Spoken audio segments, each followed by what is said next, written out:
누구냐고요? 스튜디오의 머장이라고 합니다. 지금 담당해주시는 PD님이 나가서 저 혼자 이제 관리를 하게 됐습니다. 어쨌든 여러분들은 30년 전의 30대를 기억을 하십니까? 지금 60대가 되신 우리 아버지 세대의 30살은 지금과는 사실 공기 자체가 달랐어요.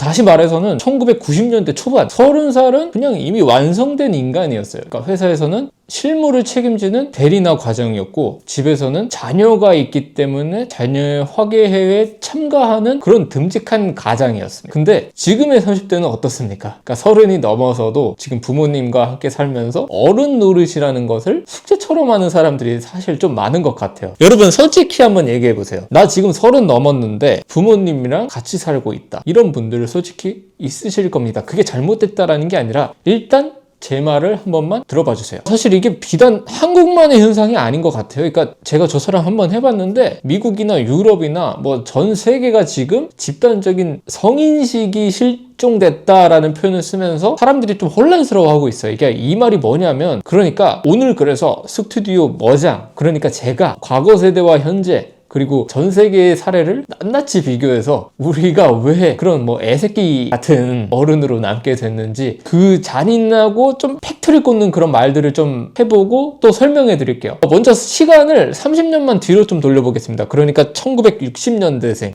소위 말해 586 세대라고 들어보셨죠? 지금 그 세대의 형님들이 30살일 때를 보십시오.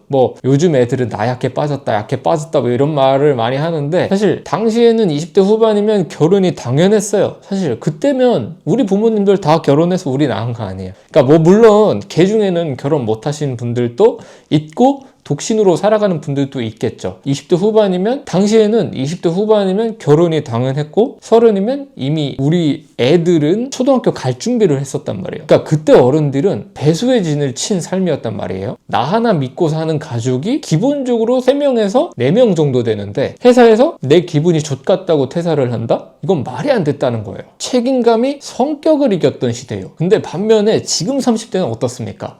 그러니까 혼자 살거나 아니면 부모님 댁 내 방에서 여전히 학창 시절에 쓰던 방 그대로 침대에 누워있어요. 나 외에 책임질 존재가 없으니까 내 기분과 내 만족이 모든 결정의 최우선순위가 된단 말이에요. 과거의 30대가 가장이라는 이름으로 살았다면 지금의 30대는 영원한 청년이라는 이름 뒤에 숨어있는 셈이라고 보면 돼요. MZ세대에 숨어있다라고 생각을 해주시면 될 것 같습니다. 근데 또 이런 고민을 한번 해볼 수 있습니다. 우리나라의 지금 30대들이 유독 나약한 거 아니냐라고 생각을 할 수도 있잖아요. 그러니까 사실 이거는 전 지구적 현상이라고 보면 돼요. 미국이나 유럽에서는 어덜팅이라고 해서, 즉 어른 노릇하기라는 말이 유행이에요. 그러니까 빨래나 공과금 내기, 그리고 은행 업무 보기, 이런 당연한 성인의 어른이라면 당연히 해야 할 일들을 마치 게임 캐스트 하듯 힘겹게 수행하고 SNS에 나 오늘 어덜팅 했다 라고 인증샷을 올리는 게 유행이란 말이에요. 그러니까 어른이 되는 걸 자연스러운 성장이 아니고 하기 싫은 고욕으로, 하기 싫은 일로 정의를 한 거예요. 또 한 가지가 있어요. 이탈리아에서는 30이 넘어서도 부모에게 얹혀 사는 남성들을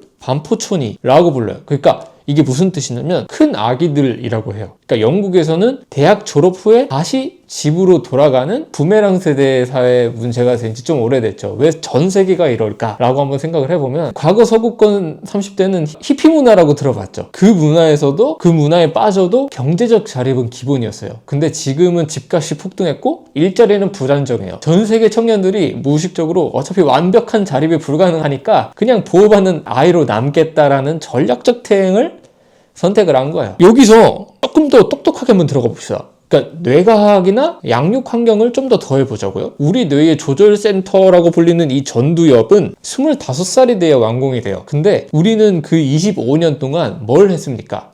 정답을 맞추는 훈련을 많이 했죠. 그러니까 중요한 거는 실패의 경험이 거세됐다는 거예요. 스키 강사들이 하는 말들을 좀 예시로 설명을 한번 들어볼게요. 그러니까 가장 먼저 배워야 되는 거는 스키를 타는 방법이 아니고 안전하게 넘어지는 방법을 먼저 배워야 한다라는 말을 자주 합니다. 그러니까 회복 탄력성이라고 하죠. 그래야만 다치지 않고 다시 일어날 수 있는 용기가 생기니까. 근데 우리는 넘어질 것 같으면 부모님이 와가지고 아이고 이런 식으로 붙잡아줬죠. 근데 그거를 몇 살까지? 30대는 요즘 기본이 됐고 요즘은 40대까지도 그런 분들이 왕왕 있어요. 여러분들의 썸남이나 썸녀가 아직도 부모 밑에서 그런 식으로 살아간다라고 생각을 해봐요. 과연 내 반려자로 선택하는 게 무리가 없으십니까? 그러니까 실제 정신과 의사 전문의 분 중에 강건호 교수님은 이런 말씀을 하셨습니다. 그러니까 부모가 자녀가 30대인데도 병원에 신 전화를 걸어서 예약을 하고 상담 내용까지 간섭을 한다고 해요. 어떻게 보면 좀 심리적 탯줄을 끊지 못한 이미징 어덜트들이 사회적인 거친 빙판길에 섰을 때 작은 피드백 하나를 했을 때 그냥 멘탈이 존나 빠개지는 거죠. 그래서 팩트 하나 더 꺼져 드리겠습니다. 우리가 사실 어른이 되기 싫은 이유를 한번 생각을 해보면 어른이 되는 게 사실 가성비가 안 맞다라고 요즘 사람들은 생각을 하는 것 같아요. 예전에는 30대에 책임을 지면 내 집이나 사회적 존중이 따라왔어요. 그러니까 즉 확실한 보상이 있었습니다. 지금은 어떻습니까?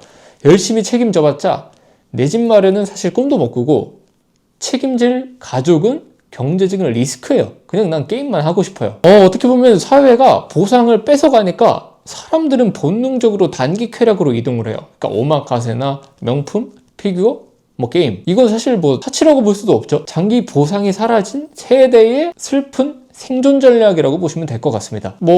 과거 TV 드라마에 나오는 사실 거창한 어른들의 삶을 포기를 하고 즉각적인 아이의 기쁨을 선택한 것이라고 보면 될 것 같습니다. 여기에 사실 SNS라는 플랫폼이 너가 제일 소중해, 내가 제일 소중해 라는 그런 어찌 보면 좀 가스라이팅 정도를 하고 우리를 너는 우리 관리하에 보호받고 있는 고객으로 계속 가둬두는 셈이에요. 그러니까 사회가 우리를 계속 가둬두고 있다.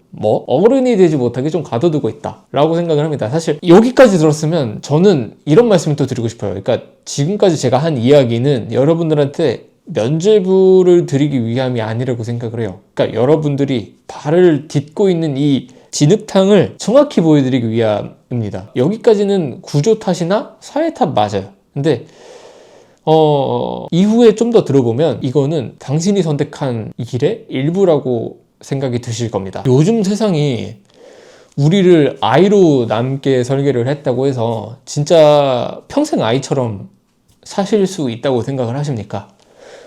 근데 진짜 어른은 조건이 좋아서 만들어지는 게 아니라고 생각을 해요. 그러니까 불리한 구조를 인식하고도, 그러니까 그런 말 있잖아요. 그럼에도 불구하고 스스로 책임을 선택하는 사람입니다. 조금이라도 나아질 생각이 있는 사람들은 이런 거를 한번 실천해 보셨으면 좋겠어요. 그러니까 사소한 결정 하나라도 남한테 묻지 말고 내가 직접 결정을 내리고 결과를 그냥 감당하세요. 그리고 불쾌한 피드백을 받았을 때, 그러니까 내 기분이 아니라 그러니까 내용만 따로 분리해서 적어보시는 연습. 그리고 일이 잘못됐을 때 환경 탓이나 남 탓 같은 것들은 안 하셨으면 좋겠어요. 지금 제가 하는 말들이 불편할 건데 이 불편함을 견디는 사람이 사실 이런 전 세계적인 유아화의 늪에서 빠져나올 수 있다라고 생각을 하면 될 것 같거든요. 지금 이 얘기를 듣고 있는 여러분들이 좀 불편하게 느껴지셨다면 그냥 거기서 그런 인생을 살아가시는 거고, 이 얘기가 조금이라도 도움이 될 것 같다라고 생각을 하시면